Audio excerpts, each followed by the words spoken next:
We are going to talk about this. It's a great time for that song for the working people in Arizona. The President of the United States, this is maybe an odd comparison to you. The President of the United States the other day said, hey, prices are still too high. We've brought inflation down 65%. Now, they're not to blame for the increase. I don't blame them for taking that tactic. That's what you do when you are running for office and you're trying to get reelected. You highlight what you think are the good things. Inflation is down 60% or 65%, but prices are still too high. And then he went on to talk about industry. Many of you listening are small business owners or you work for small business owners. My opinion, the lifeblood of the economy. With all due respect to major industry, I think I'm so glad that they've come here. I think it's amazing that we have industry here, which is going to then start up. There are going to be so many entrepreneurs that see, oh my gosh, TSMC is now up in the North Valley making chips, and out in the Far East Valley, Intel has expanded. You're going to see new businesses, entrepreneurs pop up with new businesses because of that growth. But the President of the United States blames industry for price gouging. They believe they're still gouging people, or at least that's what he's saying. I've taken the tactic and said, well, why is it that the government isn't gouging? They keep talking about a tax increase. They're going to increase taxes on businesses. Don't worry, if you make less than $400,000 a year, we're not going to tax you. Oh, except the IRS has new reporting requirements for people that have a side hustle. If you make money online, if you use cash apps like Venmo and PayPal and all those places to collect money for your side hustle, they've now put a pause on this, but they were going to make those companies report to the federal government any time you have a transaction or transactions of more than $600, meaning you're probably making a lot less than $400,000 a year, but you're going to be responsible. So they're not taking, would you say, I would say the government gouges. The reason why I bring that up is in Arizona, they've done the opposite. The state legislature has seen, well, we have had a surplus in our budget, although tax collections are down a little bit because the economy has slowed some. And I believe Arizona is going to be one of the big growth states.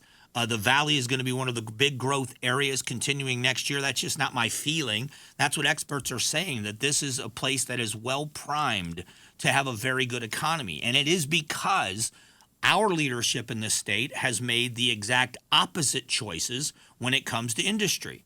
We don't demonize industry. We encourage industry. We want them to come here. You tax what you want less of. You incentivize what you want more of. We've lowered the tax base. We have spread out, and we've gotten rid of regulation. We've done all of these things. Well, the state legislature, seeing the surplus that we have, has decided, the working people of Arizona deserve a break. So if you've got children, and I don't have children in the home anymore, I'm not going to benefit from this at all.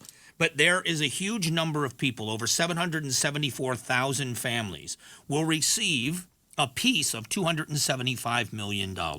If you have a child 17 years or older that you're claiming on your income tax, you are going to be sent a check for $100 per child. You may have already gotten it. If you have children that are 16 or younger, you're going to receive a check for $250 per child. If you haven't already gotten it, you're going to. You don't have to apply for it. The Department of Revenue reads it on your taxes and sends checks out accordingly. This is one of those situations where the government is saying we are going to give the money back to the people we collected it from. They're not giving you anything. They're returning it to you. It's yours. This is the difference in my mind. And, from other people, if you're going to look at taxes, I would say to you, everybody, I don't care where you are on the political spectrum, a tax cut is not the government giving you anything. It's the government taking less from you. It is a shift in your mind. It isn't semantics. It's the truth. You've earned that money to begin with. And I want to go to a different thing with this.